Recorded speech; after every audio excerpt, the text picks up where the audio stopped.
Morning. Welcome to the Committee on Public Safety, Judiciary, and Homeland Security. Madam Clerk, would you please call the roll? Commissioner Kenlock has requested an excuse. Commissioner Garza has requested an excuse. Commissioner Clemente. Here. Commissioner Dobb. Here. Chair Clark Coleman. Here. You have a quorum present. Thank you, Madam Clerk. Next item. B, Chairwoman's remarks. I have none. C, approval of the August 21st, 2024 meeting minutes. Okay. Move for approval. Support.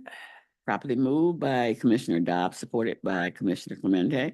Any questions on the item, on the motion? Hearing none, please vote. Aye. Aye.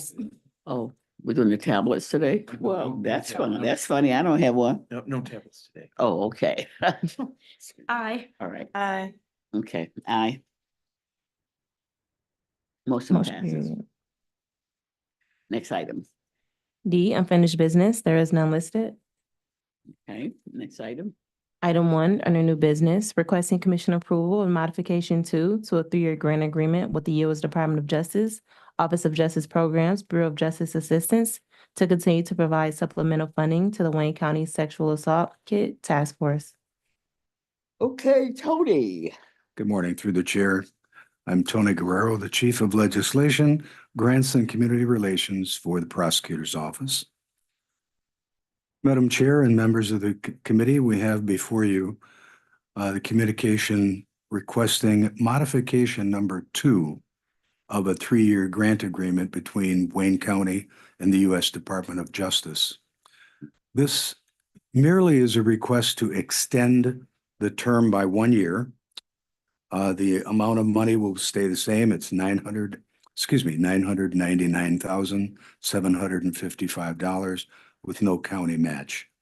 Essentially, we're asking your permission or your recommendation to the full board to allow modification number 2 and extend the agreement through September 30th of 2025. I also did a little digging for the committee and found that the reason for the modification is the fact that until we were able to raise the pay levels, and as a result of the pandemic, that's why we had to ask to extend this for a year. Okay. Otherwise, we weren't gonna send back money. Yeah, no, we don't want you to do that. You know, Madam Prosecutor won't do that. We don't want you to do that. Especially anything to do with the sexual assault kit task force. We don't want that. We don't want to send back any money. Okay, any questions on this item? Can I have a motion? Move for approval. Support. Moved by Commissioner Dobbs, supported by Commissioner Clemente. Any questions on the motion? Hearing none, Madam Clerk, would you please call the roll? Commissioner Clemente. Yes. Commissioner Dobb. Yes. Chair Clark Coleman. Yes. Motion carried. Okay. Next Thank item. you. Moving to the addenda, item 2, requesting commission approval of a grant agreement with the Michigan Department of Health and Human Services for the fiscal year 2025 culturally specific responsive services for underserved victims of crimes grant, which will cover the personnel costs of 9 social service specialists and 1 clerical specialist in the prosecutor's office. Okay, Tony. Good morning again, Tony Guerrero on behalf of the Prosecutor's Office. This is what we love to bring to you, and that is a new grant. This grant agreement is in the amount of $731,384 with no county match. This will cover the culturally specific responsive services of underserved victims of crime.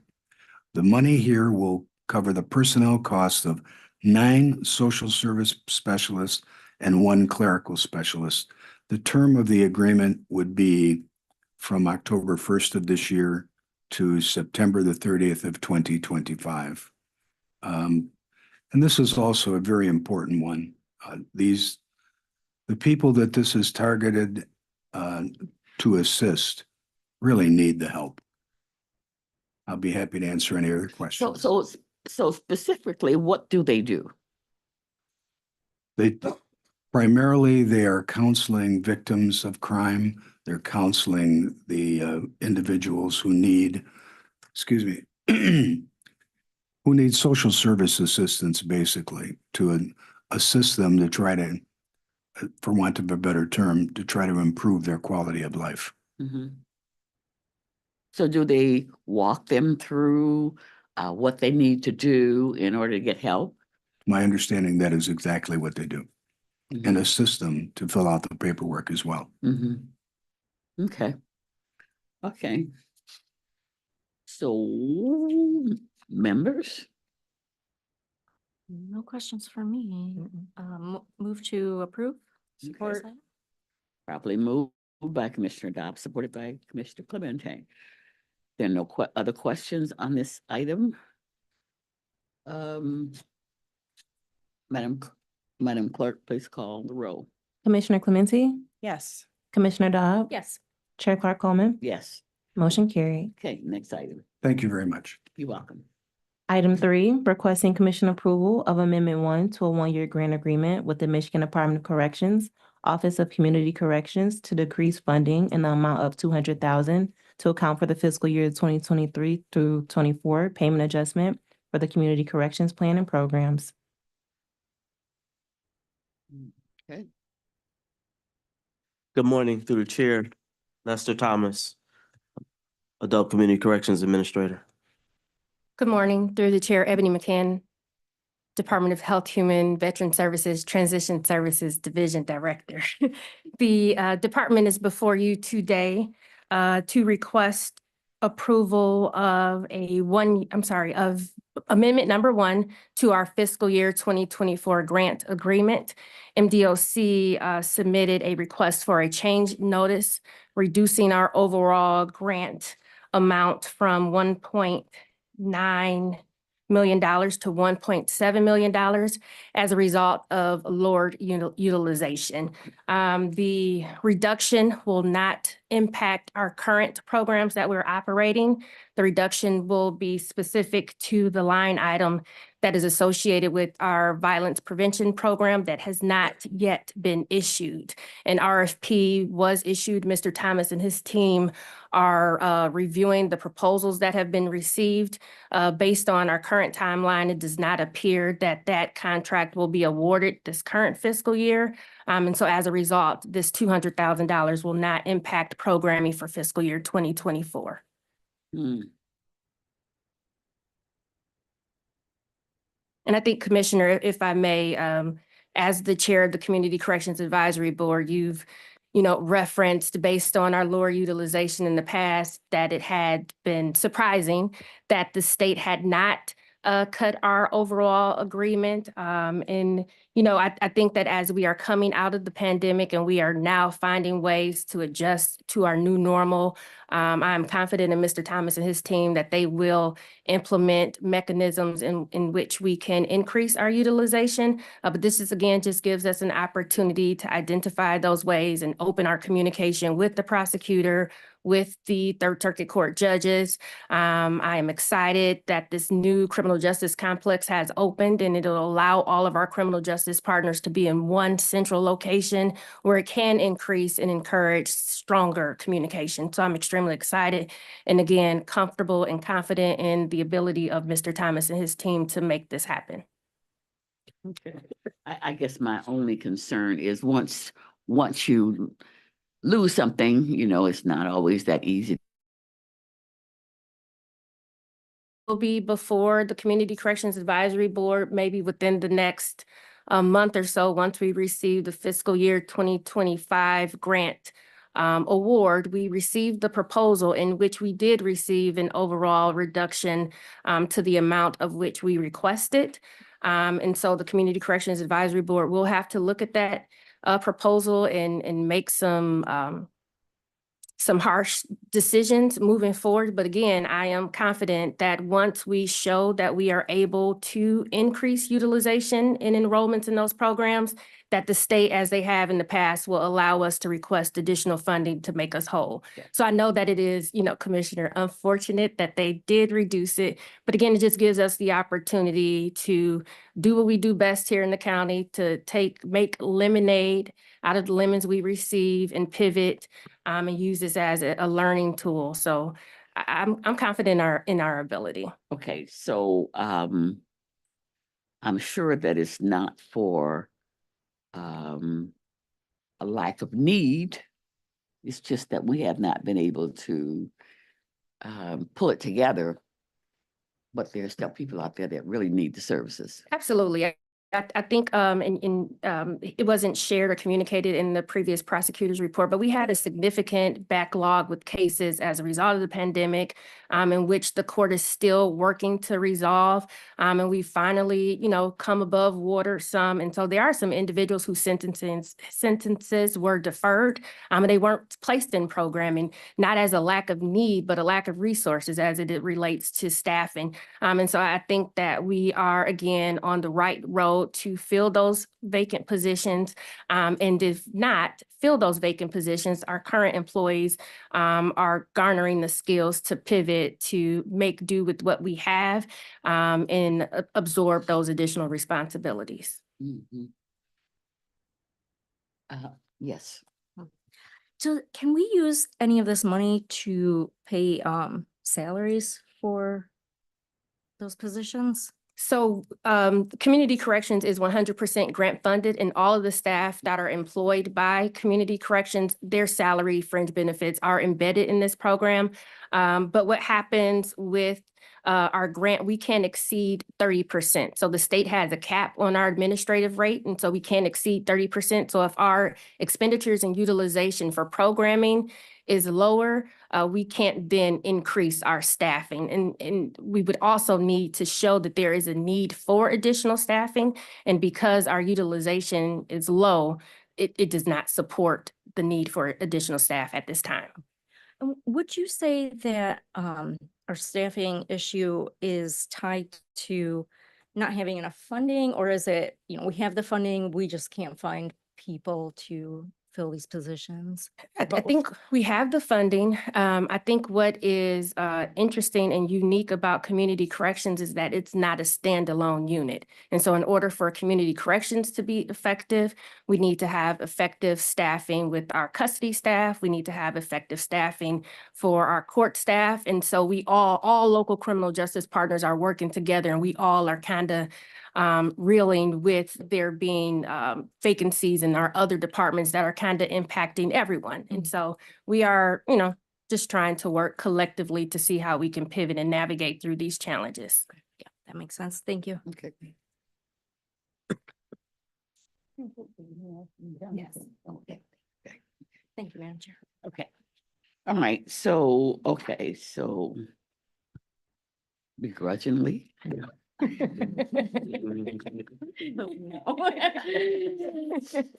I'll move to approve this item, Madam Chair. Support. Happily moved by Commissioner Dobbs, supported by Commissioner Clemente. Madam Clerk, would you please call the roll? Commissioner Clemente, Yes. Commissioner Dobb, Yes. Chair Clark Coleman, Yes. motion carried. Mhm. Next item. Item 4, requesting commission approval of a 5-year memorandum of understanding with the Wayne County Sheriff's Office for the implementation of 3 Wayne County Community Corrections Program, which are designed to improve public safety and further the goals of Public Act 511. Again, through the chair, Lester Thomas, Adult Community Corrections Administrator. Through the chair again, Ebony McCann, HHVS Transition Services Division Director. The department is requesting approval of a MOU between the Wayne County Sheriff's Office to provide our adult fugitive apprehension services, our adult GPS tether services, and our 5-day housing services. These programs have been historically submitted in our fiscal applications to the state of Michigan to provide services to our local law enforcement as it pertains to, 1, apprehending offenders who abscond from our residential treatment facilities or violate the terms and conditions of their specialty court terms of probation. placing GPS tethers on pretrial defendants, providing a great service to our judges over at Third Circuit Court, as well as offering a 5-day housing component to allow our drunk driver jail reduction vendor the space and time to provide a viable, thorough drug assessment for individuals who are eligible for drunk driver jail reduction. This MOU will take place effective October 1st, 2024 through September 30th, 2029. The award is contingent upon the funds that we receive from the Michigan Department of Corrections. As I stated in my previous report, we did receive the funding proposal for fiscal year 2025. So we have a ballpoint park based on what we will or potentially can offer as it pertains to this contract. In the event that the Community Corrections Advisory Board feels that the amounts would need to be reduced, we will bring that modification back to this honorable body to approve that decision. Any questions or comments? Okay. All right, I'll move approval. Support. Properly moved by Commissioner Clemente and supported by Commissioner Dobbs. And then since there are no comments or questions, Madam Clerk, would you please call the roll? Commissioner Clemente, Yes. Commissioner Dobbs, Yes. Chair Clark Coleman, Yes. motion carried. Thank you. Next item. Moving back to the agenda, F, such other matters as may be properly submitted before the committee. I have none. G, public comments. Okay. Are your lines open? The lines are open and no emails were received. Okay. It is now time for public comment. If there's anyone on Zoom or at or on the phone or even in the chamber here. If there's anyone here that would like to speak, please do so at this time. Anyone? Second call for anyone who would like to speak during our public comment section here. Last call for public comment. If you're either Zoom or there are no emails, either Zoom or on the phone or here in the chamber. If there's anyone here that would like to speak, please do so. This is your last call for public comment. The public comment section is closed. Next up. Adjournment. Mhm. Move to adjourn. Support.